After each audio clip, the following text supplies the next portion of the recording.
हरे कृष्णा। सभी भक्तों का स्वागत है आज की भगवत गीता क्लास में। तो हम पहले श्लोक मंगलाचरण करते हैं।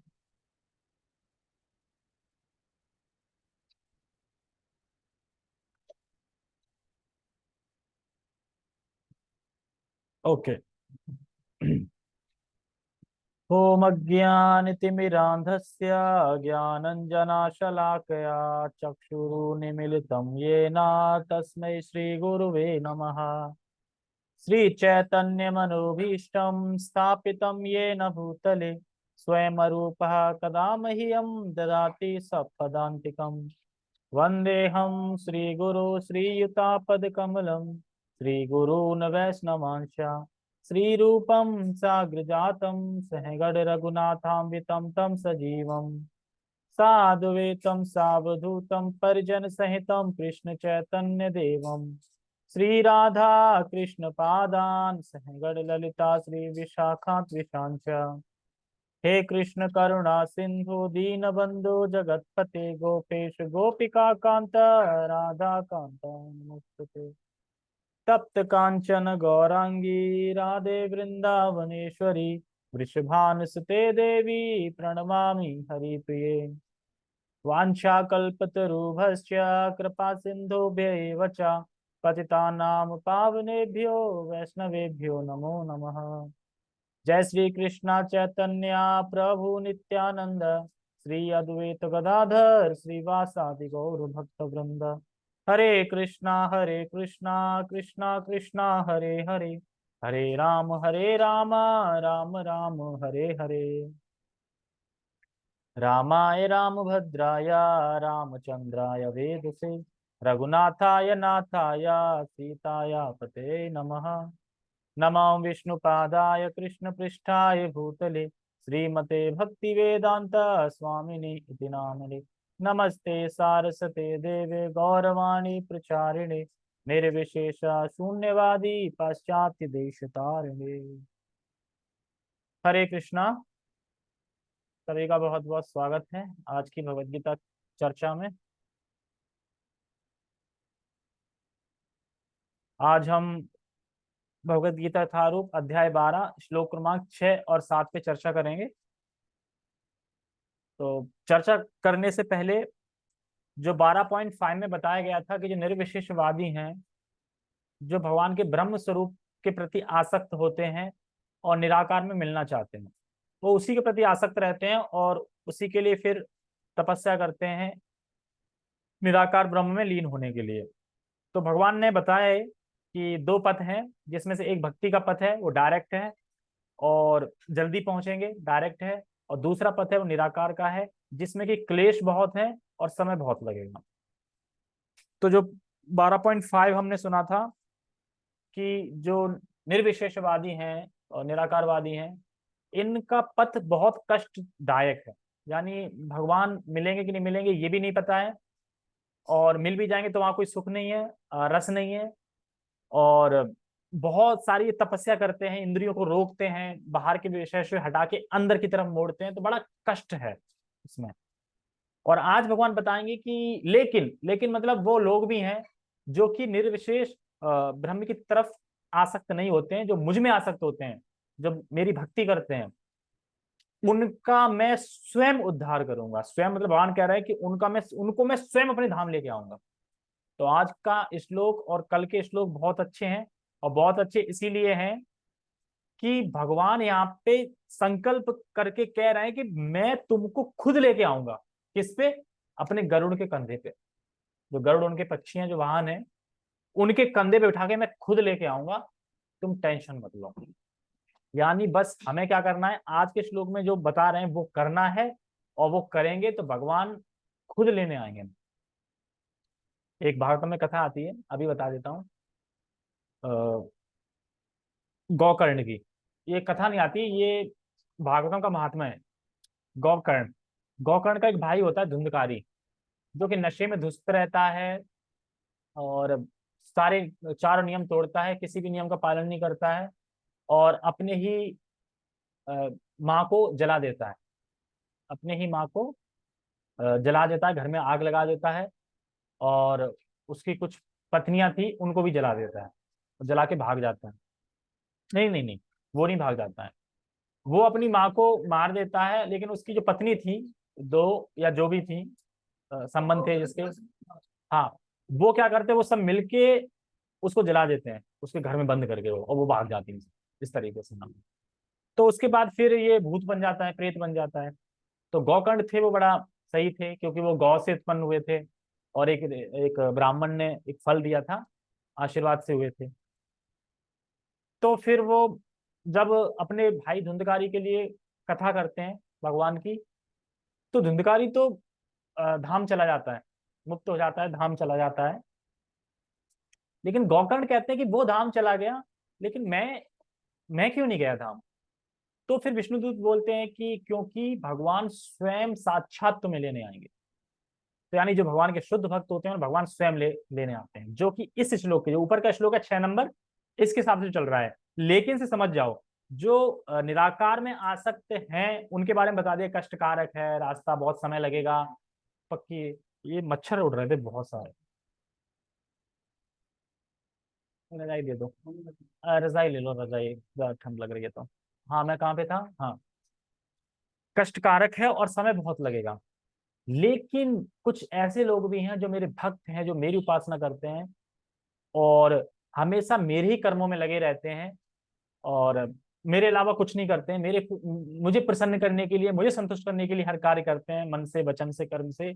उनको मैं खुद लेके आऊंगा। खुद लेके आऊंगा मतलब भगवान खुद आएंगे, अपने गरुड़ पे बैठ के, और खुद भगवान अपने धाम ले जाएंगे। फर्क नहीं, विष्णु दूत लेने आए और भगवान स्वयं लेने आए, डिफरेंस है ना। मान लो कि घर का मालिक खुद लेने आया और फिर किसी से भेज दे लेने के लिए, तो उसमें फर्क है। यानी कोई अपना जब आएगा ना, तभी तो उसको लेने खुद जाएंगे ना, कि नहीं हम ही रिसीव करने जाएंगे। तो उसी तरीके से अगर ये श्लोक का पालन कर लिया, तो भगवान स्वयं लेने आएंगे, टेंशन लेने की जरूरत नहीं। ठीक है, तो हम स्टार्ट करते हैं श्लोक को। जैसे कि आज का श्लोक क्यों प्रेरणादायक है? प्रेरणादायक मतलब कि हम भक्ति कर रहे हैं, तो भक्ति में जब ये श्लोक पढ़ेंगे तो हमें प्रेरणा मिलेगी। कैसे प्रेरणा मिलेगी? कि हाँ यार, भगवान बोल रहे हैं ना, जैसे बोला सर्वधर्मान् प्रत्यज्य माम एकम शरणम व्रज, बोल रहे हैं ना, तुम टेंशन मत लो, तुम बस सारे धर्मों को त्याग कर मेरी शरण में आ जाओ, सब पापों से मैं मुक्त कर दूंगा, जो भी पीछे तुमने पाप करे हैं, जो भी हैं, सब पापों से मैं तुम्हें मुक्त कर दूंगा। तो क्यों प्रेरणादायक है? कि शुद्ध भक्तों को अपनी मुक्ति की या मोक्ष की चिंता नहीं करनी है। अरे मुक्ति होगी कि नहीं होगी, कैसे मुक्ति होगी, मोक्ष होगा कि नहीं होगा, टेंशन नहीं करनी, इसकी चिंता ही नहीं लेनी। फिर कोई बोले तो किसकी चिंता लेनी? अब हम तो भक्ति कर रहे हैं, इसी चिंता को लेकर भगवान धाम जाएंगे कि नहीं, कहीं मुक्ति होगी कि नहीं होगी, इसकी चिंता लो ही मत। सिर्फ एक चीज की चिंता लेनी है। वो चिंता क्या है? हमें चिंता करनी है, केवल ये चिंता करनी है कि अनन्य भाव से भगवान की सेवा करते रहें। इस चीज की टेंशन, चिंता करनी है कि हम हर दिन भगवान की सेवा करते रहें। ऐसा दिन ना निकले कि जिसमें हमने भगवान की कोई सेवा नहीं करी, यानी हम भगवान की सेवा कंटिन्यू करते रहें। इस चीज की चिंता लेनी है हमें। कब मरेंगे, कहाँ मरेंगे, कौन सा समय होगा, उत्तरायण चल रहा होगा, दक्षिणायन चल रहा होगा, अंधेरा चल रहा होगा, उजाला चल रहा होगा, कैसा समय होगा, क्या होगा, भक्त इसकी टेंशन नहीं लेता। क्यों? तो भगवान ने बोल दिया ना, उसको लेने में खुद आता, इसलिए कोई टेंशन नहीं लेनी है। ठीक है, तो अब श्लोक पढ़ते हैं हम। ये तो सर्वाणि कर्माणि मयि सन्न्यस्य मत्परः अनन्येनैव योगेन मां ध्यायन्त उपासते तेषामहं समुद्धृता मृत्यु संसार सारा मृत्यु संसार सागरात् भवामि न चिरात् पार्थ मय्याविशित चेतसाम्। ये तु सर्वाणि कर्माणि मयि सन्न्यस्य मत्परः अनन्येनैव योगेन मां ध्यायन्त उपासते तेषामहं समुद्धृता मृत्यु संसार सागरात् भवामि न चिरात् पार्थ मय्यावेशित चेतसाम्। देखो, इस श्लोक को ध्यान से समझना है। ये तू, लेकिन, तू मतलब लेकिन, भगवान ने पिछले श्लोक में बताया निराकारवादी के बारे में कि वो कैस क्या क्या करते हैं, किसकी उपासना करते हैं और किस तरीके से करते हैं, फिर भी कष्ट है, क्लेश है। लेकिन लेकिन मतलब आगे वो हटा के अब ये मेरे भक्त, इनके बाद दूसरे, लेकिन वो, तो ये लोग निराकार में आसक्त नहीं है, लेकिन क्या कह रहे हैं, ये ये कि ये लोग हैं, ये निराकार में आसक्त नहीं है, ये किस में आसक्त हैं, ये मुझ में आसक्त हैं, यानी भगवान में आसक्त हैं। सर्वाणि कर्माणि, ये तो सर्वाणि कर्माणि मयि संन्यस्तः, मयि संन्यस्तः, मतलब कि जित सर्वाणि कर्माणि, जितने भी वर्णाश्रम के धर्म हैं, जितने भी वर्णाश्रम के कर्म हैं या धर्म हैं, जैसे अग्निहोत्र यज्ञ हो गया, ये मतलब अग्निहोत्र करते हैं, कहीं कुछ करते हैं, मतलब जो जो कि वर्णाश्रम धर्म में जो भी कार्य बताए जाते हैं ना, कि इसकी पूजा करो, ये करो, ऐसे ऐसे चलो, जो भी सारी चीजें होती हैं, ये समझते हुए कि ये भक्ति में बाधा देंगी, जो वर्णाश्रम के धर्म हैं, जो भक्त होता है वो ये समझता है कि ये मेरे भक्ति में बाधा देंगे, तो उनको वो त्याग देता है, उन कर्मों को वो त्याग देते हैं।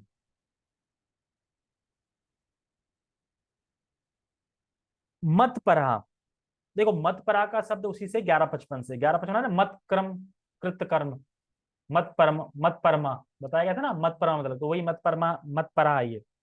मत परा का मतलब होता है मन से, कर्म से, वचन से भगवान में तत्पर होके सेवा में लगे रहते हैं, यानी मन से भी भगवान के बारे में सोच रहे हैं, कर्म भी भगवान के लिए कर रहे हैं, वाणी भी भगवान के बारे में बोल रहे हैं, और एकदम तत्परता से, तत्परता मतलब नहीं किया आलस से, उससे तत्परता से भगवान के ही कार्य में लगे हैं जो। अब जो मंदिर में एक डिवोटी रहता है, मंदिर में जो भक्त रहते हैं, वो क्या पूरे दिन भक्ति के कार्य में नहीं लगे रहते? तो अब आ गया ना ये श्लोक उन पे बिल्कुल, लेकिन जो गृहस्थ हैं उनमें कह सकते हैं कि हमेशा नहीं लगे हैं, तो वो हमेशा ही लगना है, तभी भगवान लेने आएंगे। मत परा मतलब कि हर कार्य भगवान के लिए होना चाहिए। तो यार 11 12वां अध्याय आ गया, एक के बाद एक चीजें बताते जा रहे हैं कि पूरा 24 घंटे कैसे करेंगे, उसका भी तरीका है, कैसे करेंगे बताएंगे प्रभुपाद जी, गृहस्थ कैसे कर सकता है। तो मत परा मतलब कर्म से, वचन से, इसलिए भगवान बोलते हैं अनन्येन, अनन्य नैव योगेन, अनन्य नैव योगेन का मतलब होता है, इसी को अनन्य योग कहा जाता है। कृष्ण की सेवा करनी है, अनन्य योग मतलब, योग मतलब जुड़ना, अन्य मतलब, अनन्य मतलब कि अनन्य भाव से, मतलब और कोई नहीं, और कोई नहीं, कृष्ण की ही सेवा करनी है, कृष्ण के संबंध में भक्तों की करनी है, और कृष्ण के संबंध में गुरु की करनी है। यानी कृष्ण की सेवा कर होगी ना, अगर हम कृष्ण के भक्तों की सेवा कर रहे हैं तो किसकी सेवा कर रहे हैं, कृष्ण की कर रहे हैं, और गुरु की सेवा कर रहे हैं तो किसकी कर रहे हैं, कृष्ण की कर रहे हैं, लेकिन कृष्ण के संबंध में, ऐसा नहीं कि जो गुरु है वो कृष्ण को ही गोल कर दे, वो नहीं गुरु, ठीक है। और इस तरह उसके जीवन केवल कृष्ण के लिए ही समर्पित रहता है, समझ में आ रहा है, कृष्ण के लिए ही समर्पित रहता है। और कह रहे हैं माम ध्यायंत उपास्यते,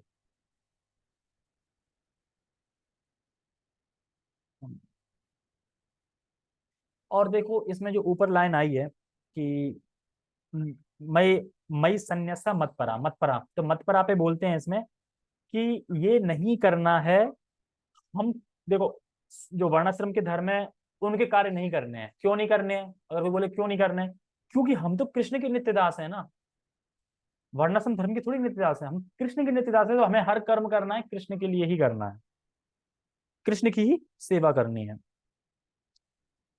जैसे कि माम ध्यायंत उपासते, माम ध्यायंत उपासते, उपासते मतलब उपासना, समझते उपासना, उपासना मतलब भगवान की उपासना करना, ध्यायंत मतलब ध्यान, यानी ये जो भक्त होता है, जो भगवान बता रहे हैं इसमें, वो हमेशा मेरा ध्यान करता है, ध्यान करता है हमेशा। जैसे प्रभुपाद जी बार बोल रहे थे, हमें हमेशा मतलब कृष्ण भावना भावित में भगवान के लिए कार्य करना चाहिए, भगवान का ही ध्यान करना चाहिए, भगवान का ही कीर्तन करना चाहिए, और खुद जाके मैनेजमेंट करने लगे। तो बाद में जब सब लोग चले गए तो प्रभुपाद जी से पूछते हैं कि आपने तो बोला कि हमें 24 घंटे कृष्ण का स्मरण करना चाहिए, कृष्ण का कीर्तन करना चाहिए, आप क्या मैनेजमेंट कर रहे हो इसका, ये पैसा वैसा एफिडेविट एफिडेविट।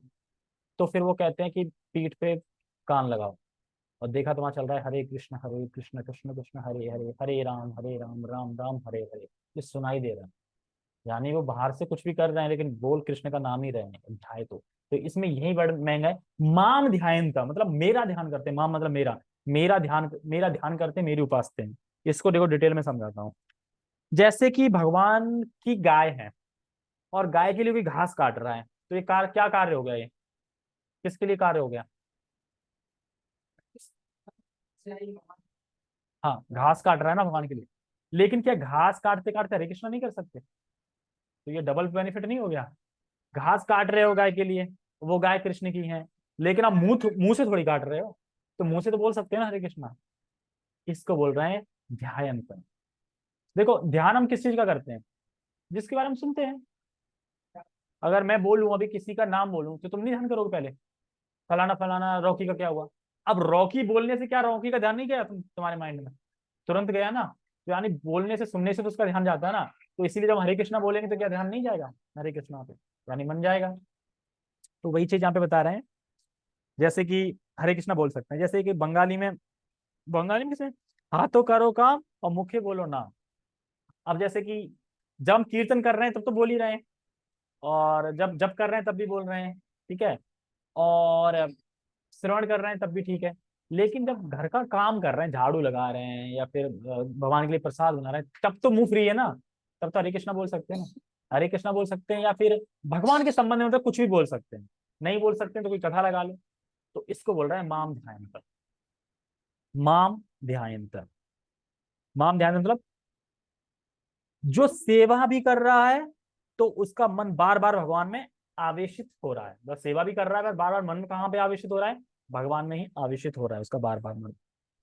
अब हमें ध्यान देना चाहिए, अगर हम ऐसा कार्य कर रहे हैं जिसमें हम बोल सकते हैं, तो हमें उस कार्य में बोलना चाहिए। मान लो कि तुम हलवाई का काम कर रहे हैं, अब तुम्हें पता है कि मैं हलवाई का काम कर रहा हूँ और मुझे अभी किसी से कुछ बोलना नहीं है, तो हरे कृष्ण बोलते रहो या भगवान को भी कीर्तन करते रहो, कुछ भी करते रहो, तो ये ध्यान तो बता।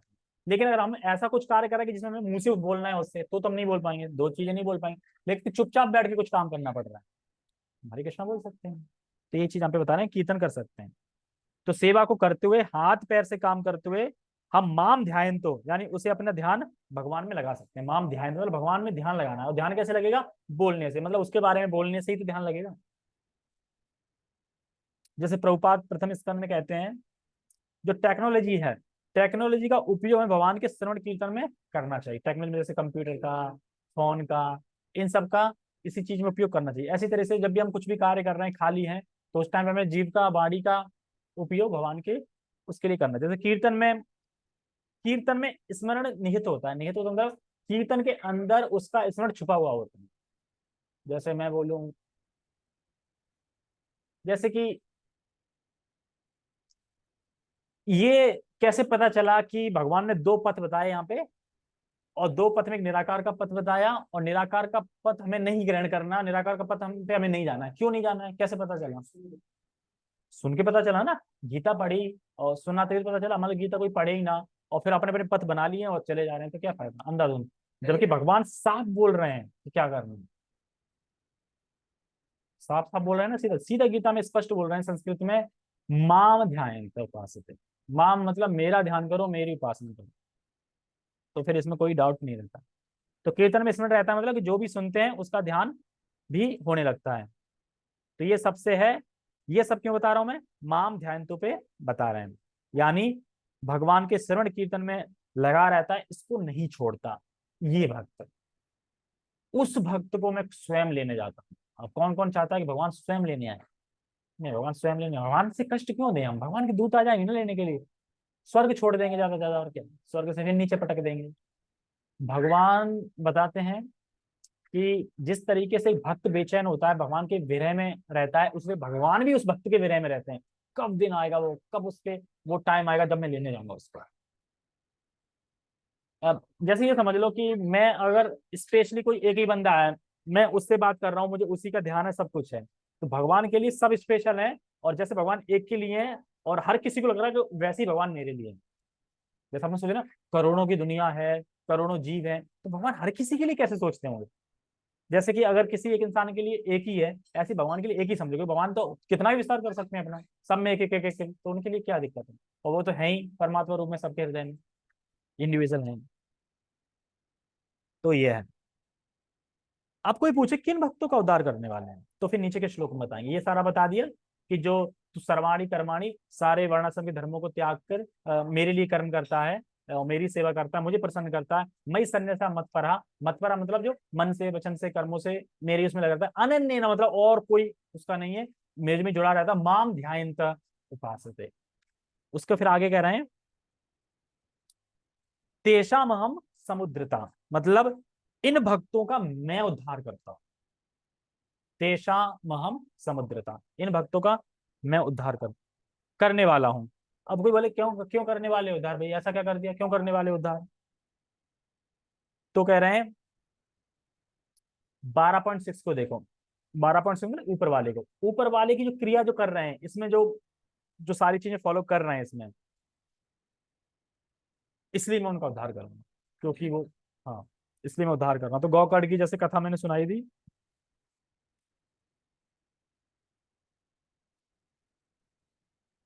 और आगे कह रहे हैं मृत्यु संसार सागरात, तो किससे उद्धार करते हैं? मृत्यु सागर से। हाँ वो फोटो यार मैं भूल गया, फोटो नहीं पाया। जो वो हाथ ऐसे करे हैं और वो ऐसा खींच रहे हैं, वो इसी श्लोक के ऊपर वो पेंटिंग बनाई गई। किस तरीके से, यानी प्रभुपाद जी ने जितनी पेंटिंग बनवाई है, उन पेंटिंग में पूरी कथा छुपी हुई है, यानी एक श्लोक छुपा हुआ है पूरा भगवत गीता का।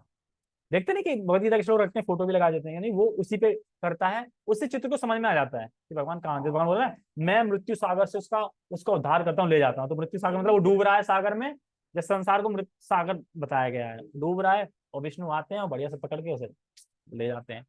इस तरीके से तो मैं उसका उद्धार करता हूँ मृत्यु सागर से। भवामीना चिरात पार्थ है, तो क्या आपको बहुत समय लगता होगा उसका उद्धार करने में, उसको लाने में, है ना, बोले ना भवामी ना चिरात पार था, तो पार करने तो आपको बहुत समय लगता होगा, है ना, उद्धार करने में समय लग जाता होगा। तो कह रहे हैं, नहीं, भगवान जिस तरीके से भगवान का भक्त विरह में रहता है भगवान के, ऐसे भगवान भी भक्त के विरह में रहते हैं और देखते हैं कब वो जल्दी समय आ जाए, और वो जल्दी ही उद्धार कर देते हैं, समय नहीं लगता है। मैया विशित चेतसा,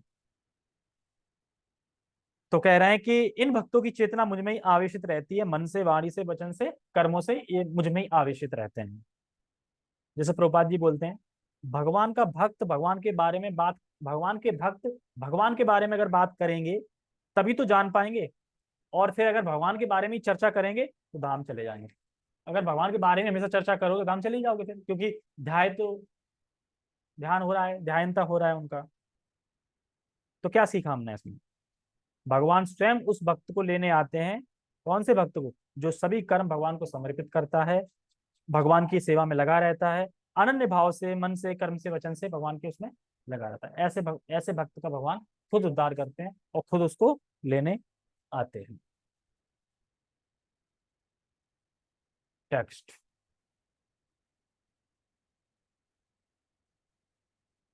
जो अपने सारे कार्यों को मुझ में अर्पित करके तथा अवचलित भाव से मेरी भक्ति करते हुए मेरी पूजा करते हैं। अवचलित भाव से, अवचलित, विच, अविचलित भाव मतलब कि विचलित करने वाली परिस्थिति आएगी, तभी तो अविचलित लिख रहे हैं। या अविचलित भाव से मेरी भक्ति करनी, यानी विचलित होने की विचलित होने के कारण भी आएंगे, विचलित होने की परिस्थिति भी आएगी, लेकिन उन परिस्थिति में हमें अवलिचित रहना है और अविचलित रहना है, अविचलित भाव से ही भगवान की भक्ति करनी है। जैसे कैसे? एग्जाम्पल, मान लो कि बीमारी आ गई, कष्ट आ गया, अब विचलित हो गए, अरे यार मैं तो पूजा कर रहा था, कष्ट आ गई यार, छोड़ो, विचलित हो गए ना, तो कहाँ हो गए? तो उस समय पे अविचलित रहना है। या फिर किसी ने अपमान कर दिया, गाली दे दी, गाली गलौज कर दी, थप्पड़ अप्पड़ मार दिया किसी ने, तो छोड़ दिया, विचलित हो गए? नहीं, अविचलित भाव से भगवान की भक्ति करनी है, यानी कभी विचलित नहीं होना है। और यहाँ लिखा है कि अविचलित भाव से करना है, तो इसका मतलब विचलित करने की परिस्थिति आएगी ही आएगी 100%। बीमार नहीं होते, खांसी नहीं होती, जुकाम नहीं होता, आता रहता ना, फिर भी नहीं समझ पा रहे हैं कि यहाँ खांसी जुकाम बुखार आ रहा है, तो इससे बचने का क्या उपाय? भगवान की भक्ति ही है, नहीं तो फिर दोबारा आओगे तो फिर दोबारा जुकाम खांसी बुखार, और कहीं पता चले कुत्ते के उसमें चले गए तो कुत्ते तो सड़ सड़ के मरते हैं लास्ट में, वैसा हाल होगा।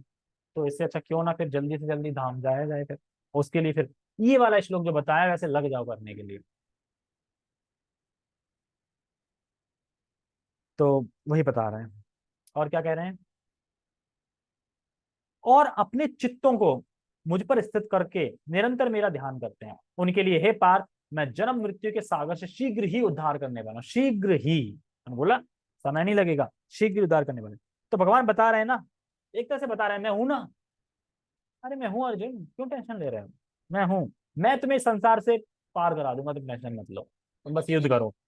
सब कुछ जन्म मृत्यु के जो सागर जो है, सब चीजों से मैं पार करा दूंगा। तो एक तरीके से ये श्लोक उसी की तरह है, सर्वधर्म परित्यज्य, मतलब सब धर्मों को त्याग के मेरी शरण में आ जाओ, मैं उद्धार कर दूंगा, है ना, मिलता जुलता है उसी से।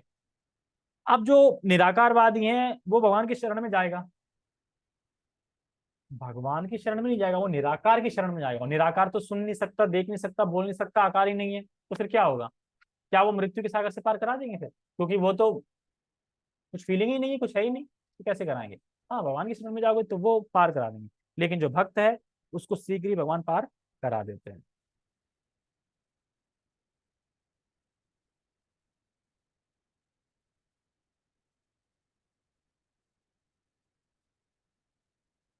इसमें प्रभुपाद जी ने कुछ अ, पुराण से, पद्म पुराण से और नारायण से कुछ श्लोक लिए हैं, ये बताने के लिए कि भगवान किस तरीके से खुद स्वयं भक्त को लेने आते हैं, और भी प्रूफ करने के लिए। यहाँ पर स्पष्ट कहा गया है कि भक्त जन अत्यंत भाग्यशाली हैं कि भगवान उनका इस भवसागर से तुरंत ही उद्धार कर देते हैं। कोई बताओ कथा, किसी को याद आ रही है कि भगवान ने किसका उद्धार किया, सागर में कोई डूब रहा हो? कैसे किया? हाँ, मगरमच्छ ने पैर में पैर पकड़ लिया था, तो जब तक उसमें खुद ताकत थी, खुद वो थी, हम खुद छुड़ा लो, खूब जोर लगाया, लेकिन जब जब लेकिन भगवान के शरणागत हो गया कि नहीं अब नहीं, तो फिर उसको क्या याद आया? पिछले जन्म में जो खूब उसने वेद स्तुति करी थी, भगवान की स्तुति करी थी, भगवान के लिए प्रार्थनाएं गाई थी, वो उसे अकस्मात याद आ गई, और वो प्रार्थना गा के उसने फूल अर्पित किया, भगवान स्वयं आ गए और ले गए। यानी भक्ति कभी नष्ट नहीं होती। कौन से जन्म भी अगर भक्ति करी है, और मान लो कि जानवर की योनि में भी चले गए, तब भी याद आ सकता है। एग्जाम्पल है ना, पहले तो जीव थे, लेकिन किसी अपराधवश पता नहीं किसी को फूल माला दी थी दुर्वासा मुनि ने, वो उन्हें हाथी को पहना दी, और हाथी से वो नीचे आ गई, पैर में आ गई, तो फिर वो श्राप दे दिया तुम हाथी बन जाओ, तो फिर वो हाथी बन गए, और फिर गजेंद्र का ऐसे ऐसे करके पीछे की बैक स्टोरी, लेकिन फिर भी उन्हें स्मरण था, मतलब स्मरण आ गया मतलब। तो वही बता रहे हैं कि भगवान की प्रार्थना इसीलिए हमें याद करनी चाहिए, गानी चाहिए, क्यों? वो प्रार्थना ही क्या पता याद आ जाए, कभी फंस गए तो प्रार्थना याद आ गई तो बस हो जाएगा उद्धार। प्रार्थना याद आनी चाहिए, तो इसलिए कह रहे हैं भगवान उद्धार कर देते हैं, इसीलिए कह रहे हैं भक्तजन भाग्यशाली हैं। मगरमच्छ मगरमच्छ का तो इसलिए कर दिया क्योंकि भक्तों का जो, कहने का मतलब एक एग्जाम्पल बताते हैं सिखाने के लिए, कि जो अगर कोई भक्त है और उस भक्त का कोई दास है, मान लो दास है या फिर कोई अनुगत है, तो पहले अनुगत का पहले उद्धार हो जाता है। उसके बाद जैसे कि जो ध्रुव थे कौन थे, ध्रुव को ही भेजा था ना, उनकी माँ का पहले उद्धार कर दिया था, पहले भेज दिया था। यानी भले ही नेगेटिव रोल हो, लेकिन कह रहे हैं ना कि उसने शरण ले रखी है ना, मगरमच्छ ने किसकी शरण ले रखी? हाथी की। और हाथी किसकी ले रहा है? भगवान की, तो मगरमच्छ पहले हो गया उद्धार उसका।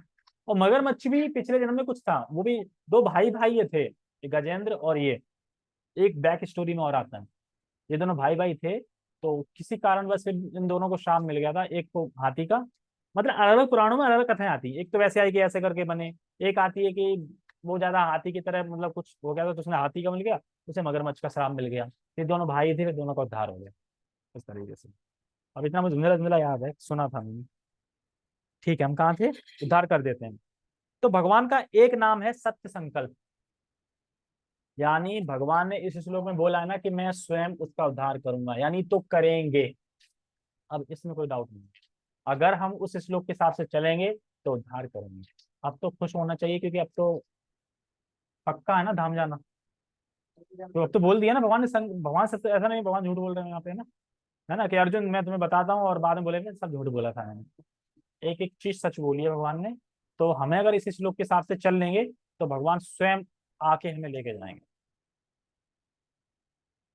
तो जो भक्त इस प्रकार से भजन कर रहा है, भगवान लेके जाएंगे ही जाएंगे। शुद्ध भक्ति करने पर मनुष्य को इसकी अनुभूति होने लगती है कि ईश्वर महान है और जीवात्मा उनके अधीन है। देखो इसमें बड़ा अच्छा बता रहे थे। अभी तक हम खाली सुन रहे हैं, हम कृष्ण के दास हैं, हाँ मैं कृष्ण का दास हूँ, लेकिन क्या भाव आ रहा है कि मैं कृष्ण का दास हूँ? अरे भाव तो यही आ रहा है ना कि मैं इसका भाई हूँ, मैं उसका बेटा हूँ, मैं इस फैमिली से हूँ, मेरा गांव यहाँ है, ठीक है, ये मेरा शहर है, ये इंडिया का मैं रहने वाला हूँ, ये यही सब तो चल रहा है ना। तो ये कह रहा है कि ये कब आया, मैं कृष्ण के अधीन हूँ। भक्ति करते करते करते करते करते करते करते करते क्या होगा, कहाँ पे थे हम? हाँ, भक्ति करते करते करते हमें अनुभूति होने लगेगी कि मैं सच में कृष्ण का दास हूँ, और ये भक्ति करते करते ही रियलाइज होने लगेगा। तो यहाँ पे बता रहे हैं, हम अभी सुन रहे हैं कि हम कृष्ण के दास हैं, लेकिन भाव क्या है, वही जो मैंने बताया। लेकिन भक्ति करते करते करते करते जो ये मिथ्या अहंकार है कि मैं ये बेटा हूँ, भाई हूँ, ये देश का हूँ, ये मिथ्या अहंकार नष्ट हो जाएगा, दूर हो जाएगा, और हमें अनुभव होने लगेगा कि मैं कृष्ण का दास हूँ। तो धीरे धीरे भक्ति में बढ़ेंगे और धीरे धीरे अपने आप ही होने लगेगा। और एकमात्र फिर कर्तव्य क्या है मेरा, कुल्फी खाना। तो क्या है, पता चल गया, अनुभव हो गया मैं कृष्ण का दास हूं, फिर कर्तव्य क्या हो जाएगा, सेवा करना कृष्ण की, है ना, अपनी सेवा करना तो नहीं होगी। जैसे कि हम जो जीव हैं, स्वभावतः हम सेवक ही हैं। सेवक मतलब कि हमारे अंदर गुण ही ऐसा है कि हम बस सेवा ही करना जानते हैं। क्या तो माया की सेवा करेंगे, कृष्ण की सेवा करेंगे, दोनों में से डिसाइड कर लो किसकी करनी है, क्योंकि हमारे अंदर ही स्वतंत्रता है। मैं जिसको चाहूँ उसका मतलब साइड ले सकता हूँ, मेरी स्वतंत्रता रहती, हमारे अंदर रहता ना कि हाँ हम ये करना है, मैं नहीं करना। लेकिन हम फिर जब करने वाले होते हैं, जब उस चीज को कर रहे होते हैं, तब हमारे हाथ में नहीं होता। लेकिन इच्छा हमारे हाथ में होती है कि मैं कौन सा रास्ता चुनना चाहता हूँ, वो इच्छा हमारी होती है। लेकिन जो कार्य हम करते हैं वो हमारे हाथ में नहीं होता। क्यों? क्योंकि भगवान स्वराट है, तो हम भगवान के अंश हैं, तो हम भी कहीं ना कहीं अल्प मात्रा में हम भी स्वराट हैं, बट हम सिर्फ इच्छा में स्वराट है, सेवा करने में स्वराट नहीं है, सिर्फ इच्छा करने में स्वराट है। स्वराट, स्वराट मतलब कि कोई रोकने वाला नहीं है, मतलब स्वराट मतलब जैसे भागवत में कहते हैं ना, स्वराट भगवान को, स्वराट मतलब स्वतंत्र, रोकने वाले टोकने, स्वराट है, वो खुद से कुछ भी कर सकते हैं। कौन से श्लोक में आता है स्वराट, तेने ब्रह्मादि कवे वे मुह्यंति यत् सूर्य, इसी में आता है 1.1.1 में।